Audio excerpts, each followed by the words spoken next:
these two old parties. That's the strength of constitutional reform. That's the strength of the PR message, and it's the one that I think you'll see developing over the next few days. The interesting thing, though, Barry, was that our voter metering was showing the extraordinary extent to which Labour voters now coincide with Liberal Democrat voters in supporting PR. But the floating voters, the ones you need, aren't particularly taken. Isn't there a dangerous message for you there, too?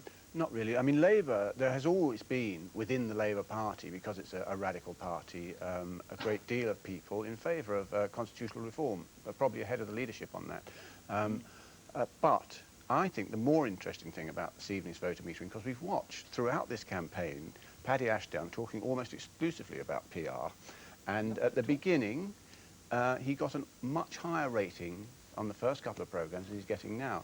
And what's happened, because he's plugged it so relentlessly, two things. One is that people, the transparent special pleading comes through if you do it too often, which is what's happened. People know, and they've been told, even if they didn't, that that the reason he wants PR is it'll put him in power, and they come to believe that. Also, when they come nearer to polling day, other issues like the economy, for example, like the health service, become more important. The other thing I'd like to say is that if the Tory party were considering for the last 3 days telling the electorate that the breakup of the Constitution is the most important thing that they could possibly turn their minds to in this election, the electorate are entitled to ask how come they didn't mention it before the last 3 days of the election. And I think we know what the answer would be, don't we, Michael? Well, I think I think Barry's accusation that Mr. Ashdown is playing the PR card to simply to get into power is astonishing, coming from a Labour Party which has been slipping between the sheets with Paddy Ashdown all week, throwing all of their commitments to one side for precisely that purpose. I'm going to ask you now to turn your three professional minds back on this campaign and to decide which of the other parties, people in the other parties, Michael, who have had a good campaign.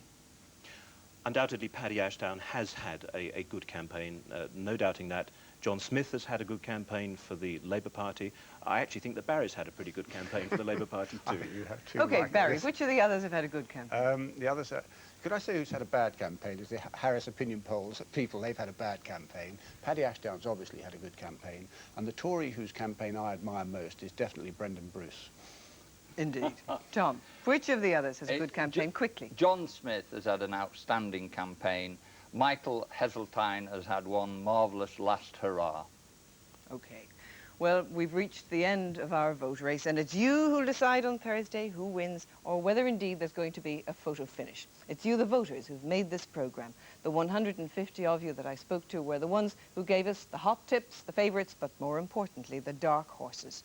So we've distilled some of your wisdom over the last 3 weeks to make sure that just as you'll have the last word on Thursday, you'll have our last word tonight. Everybody's going to be on cakes and tea, high tea. Yes. Right?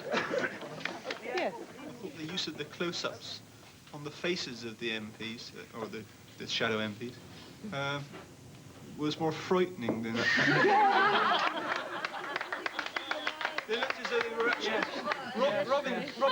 Robin Cook, for example, looks like the baddie that's on Doctor Who at the moment. He's a tailor's dummy. No, a ventriloquist dummy. No, not even a ventriloquist dummy, because somebody can operate. He can't operate that thing. How did he come across there to you? Well, he just came over perfect to me. Whereas the previous leader took elocution lessons and tried to be like the Queen. But now we have both Paddy Ashdown and John Major wearing as badges their unemployment as a sort of street cred. He might well make a very good leader. It's just that he hasn't got anyone to lead, as far as I can see. I think he's getting away with it. I Right. quite like him, though. You do? Yeah. You do? I think that my problem is not the party I want to vote for, but what party is going to do me the least damage. You know? Cognates. The 21st century Britain will be a country rich in the art of civilization. All of the self-executory warrior is still.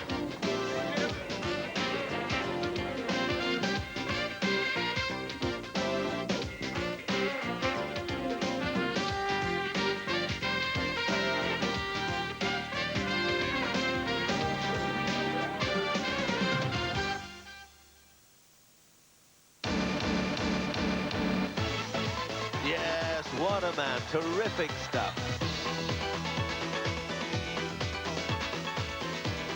John Parrott's waited a long time for this.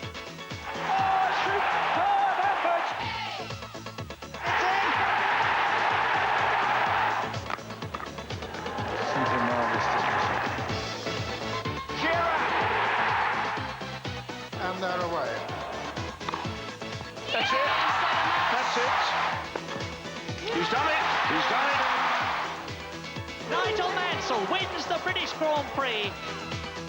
It's going to be the best summer of sport ever. Akabusi goal for Britain. With the BBC. Shooting Stars, now on One with Patrick Moore.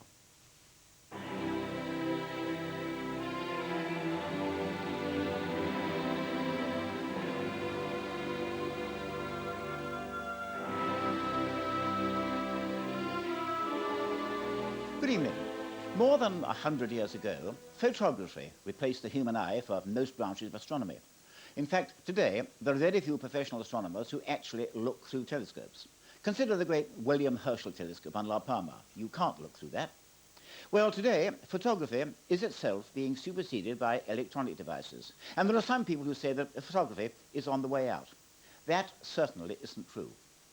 Come with me to the Anglo-Australian Observatory in Siding Spring, New South Wales. And there are two big telescopes, the UKS, or United Kingdom Schmidt, and the great AAT, or Anglo-Australian telescope with its 159-inch mirror.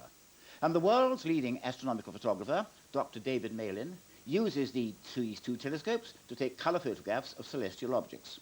And I may say, his photographs are not only lovely to look at, they are also of tremendous scientific value, and they've led to exciting new discoveries. Well, we're delighted that David is over here briefly, and he's going to be able to join us today. Welcome back to the Sky at Night, David. Thank you, Patrick. What exactly are you doing over here?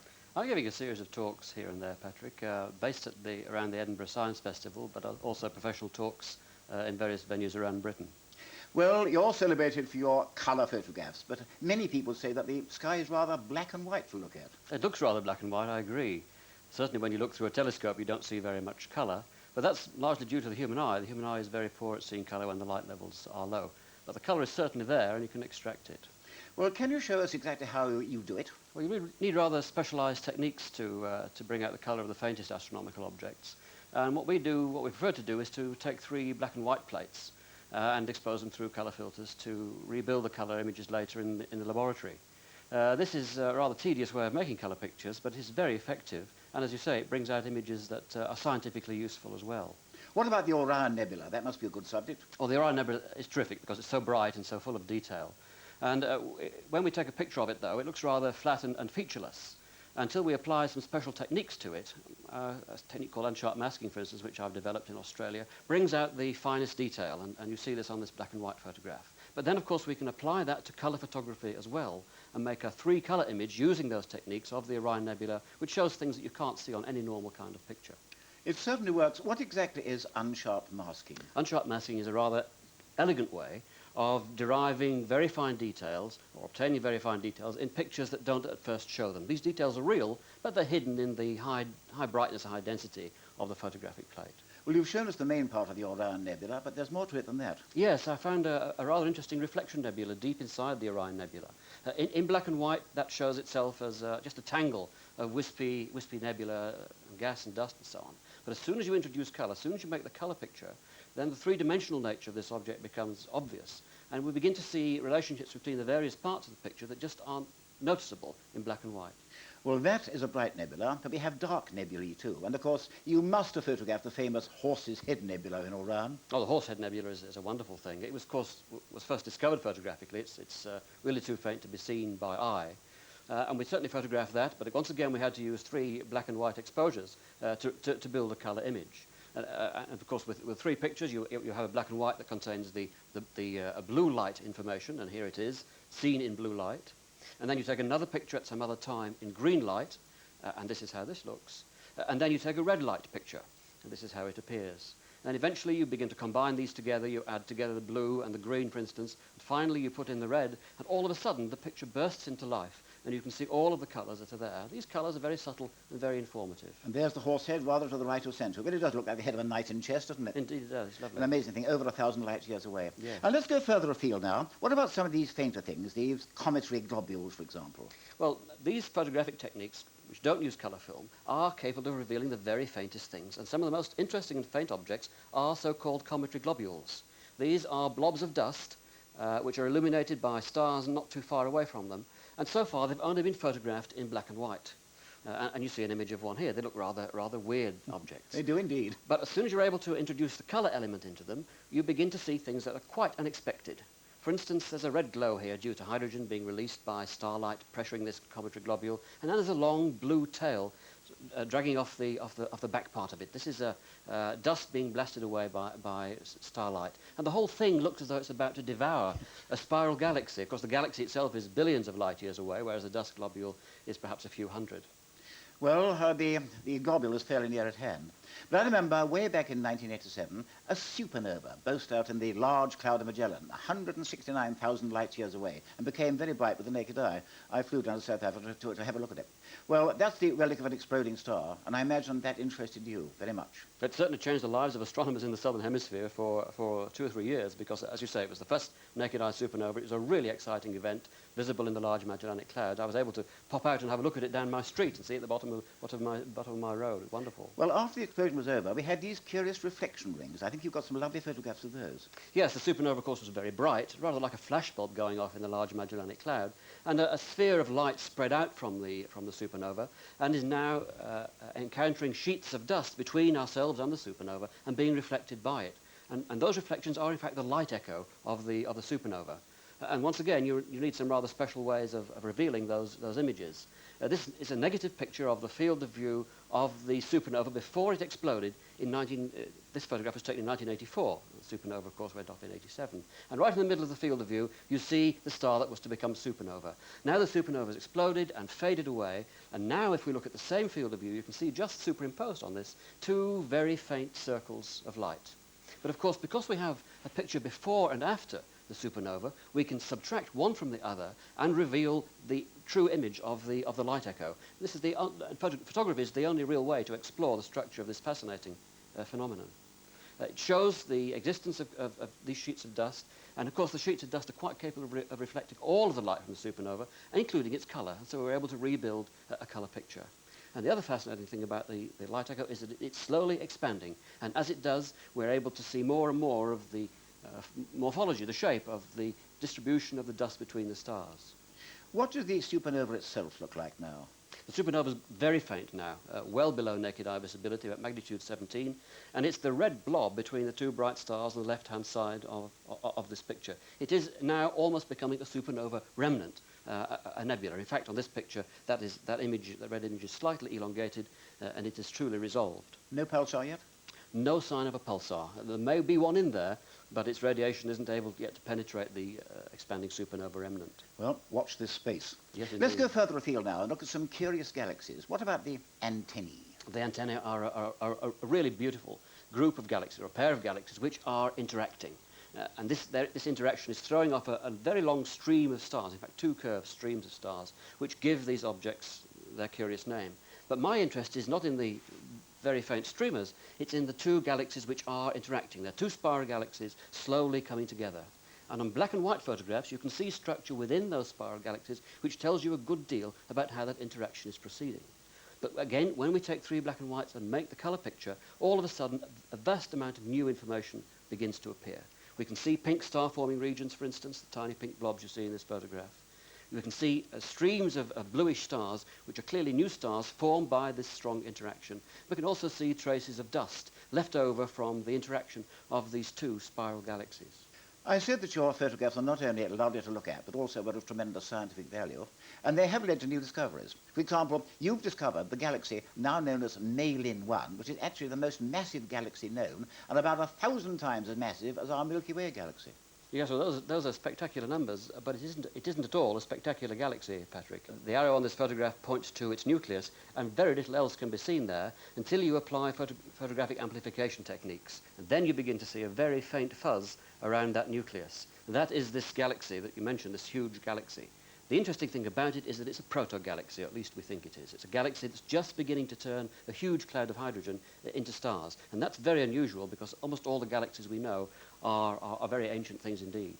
Well, that's a very remote galaxy, and as I say, an exceptionally massive one. Let's have a look now at a nearer galaxy, NGC 1365 in Fornax, the furnace. A beautiful barred spiral galaxy, and these are especially interesting because they show us unusual regions of star formation. At the end of this almost straight bar in the center of this galaxy, at either end of it there's a group of very hot stars just beginning to turn on there. As the galaxy evolves, it turns into this lovely curved arm barred spiral system. What about NGC 300? Yes, NGC 300 is a lovely southern hemisphere spiral, very delicate, very low surface brightness, a very faint galaxy. We're able to show in color that its spiral arms are almost completely blue. That means they're all made of very young, very bright stars. And we're also able to show that in its nucleus there's a single extremely bright object that we see here, almost stellar, unresolved on these Anglo-Australian telescope pictures. And yet we can see the colors of the stars and the star-forming regions around it. We've been using the NGC numbers, New General Catalogue, not very new now, it came out in 1888. But of course, the main galaxies, visible from the northern hemisphere, were catalogued by Charles Messier, and we still use the M numbers very often. And I think one of the most famous M number galaxies is Messier 87 in Virgo. Yes, I've included this picture because it's a lovely contrast in color between the blue, rich, gas-rich star-forming galaxies we've just seen and an ancient group of stars which has long since ceased active star formation, or at least much of it. And this is clearly a yellowish object, and surrounding it are very faint globular clusters, each containing many millions of stars. And this object, of course, is famous because it has a very bright jet in its nucleus, which you don't see on this photograph because the photograph is too deep. But M87 is a huge and very active radio galaxy.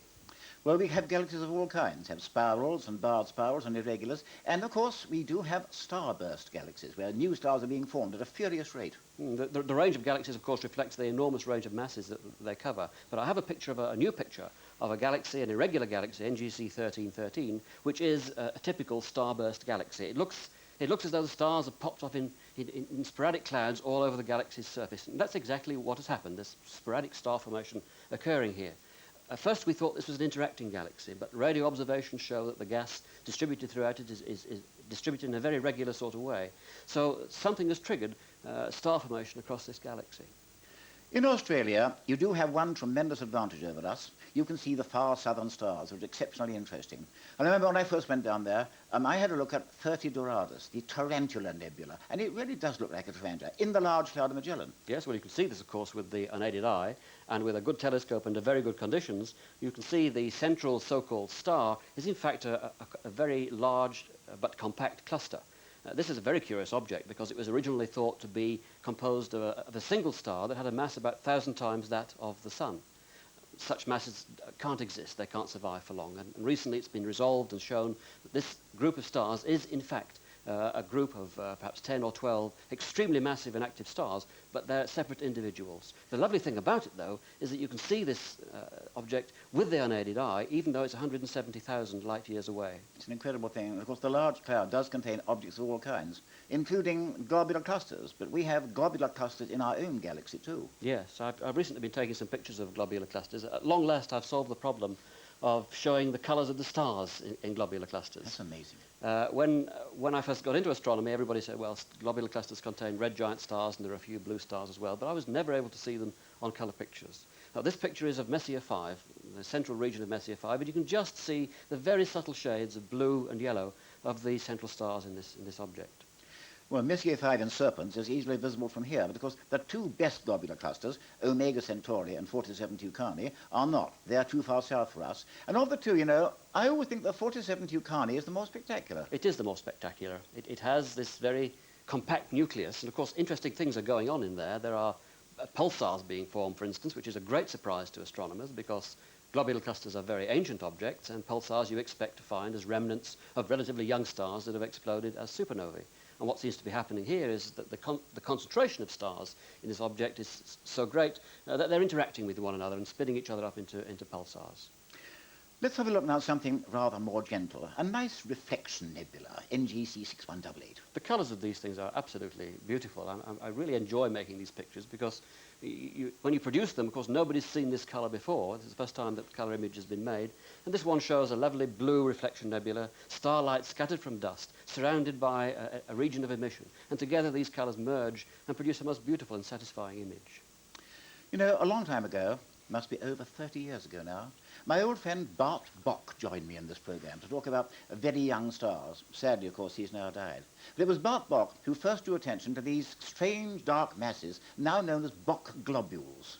Bart Bok was an expert on the Milky Way. He wrote a wonderful book called The Milky Way, which is still in print and is a wonderful book. But he drew attention to very tiny, discrete globules of obscuring material, hiding the light of nebulae beyond them. Initially, he thought they were star-forming regions, and they may well be, because they contain quite a lot of material. Each of these tiny blobs contains enough matter to make 6 or 7 stars like the Sun. But we see them only by virtue of the fact that they hide the light of this luminous nebula behind them. We know of other dark matter also. For example, there are dark lanes in the famous Trifid Nebula. Yes, the Trifid is a beautiful object. It's got 3 dark lanes crossing it, and that's actually how it got its name. Trifid meaning cut into 3. It's a lovely red emission nebula surrounded by, at least partially surrounded by a blue reflection nebula. But because these are black and white plates, we can extract more information from them and show that, in fact, the blue reflection nebula goes all the way around the Trifid, producing some very interesting effect where it meets the emission region. Well, the Trifid Nebula is fairly bright. You can see it with a small telescope, though not like that, of course. But let's turn now to something really remarkably faint, that extraordinarily dim planetary nebula you were talking about. Yes,